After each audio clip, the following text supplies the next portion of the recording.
Presenting by JK music की शानदार प्रस्तुति। डीजे वाला छोरा पटा ले तो छोरा डीजे वाला छोरा पटा ले तो छोरी चढ़ल छो तोहर जवानी बेसी नहीं कर तू गई नदानी। छोरी चढ़ल छो तोहर जवानी बेसी नहीं कर तू गई नदानी, बेसी नहीं कर तू गई नदानी। पटा ले तो छोरा डीजे वाला छोरा पटा ले तो छोरा डीजे वाला छोरा पटा ले तो पटा ले तो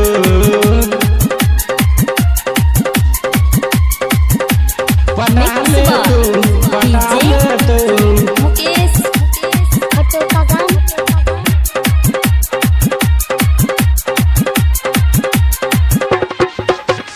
चोली सा चुए चोटक पसीना सुन ले के छोरी तू हमर हसीना। चोली सा चुए चोटक पसीना सुन ले के छोरी तू हमर हसीना। तोर जवानी के पूरा बेर गरम लगै छो, तोर जवानी के बेर पूरा गरम लगै छो, गरम लगै छो। पटा ले तो छोरा डीजे वाला छोरा पटा ले तो डीजे वाला छोरा पटा ले तो।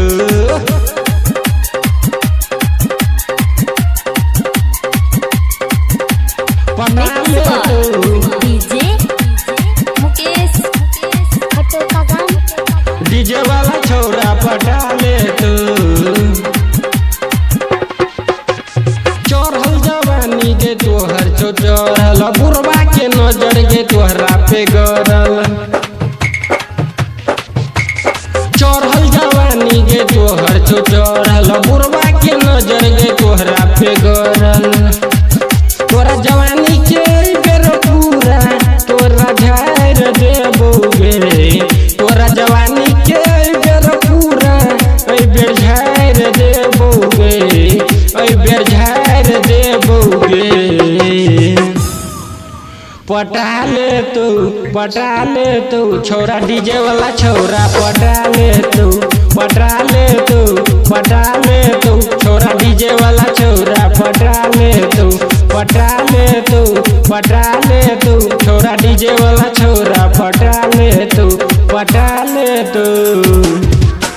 तोरी चढ़ल छो तोहर जवानी बेसी नहीं कर तू गई नदानी, बेसी नहीं कर तू गई नदानी। पटा ले तो उमेश उजाला पटा ले तो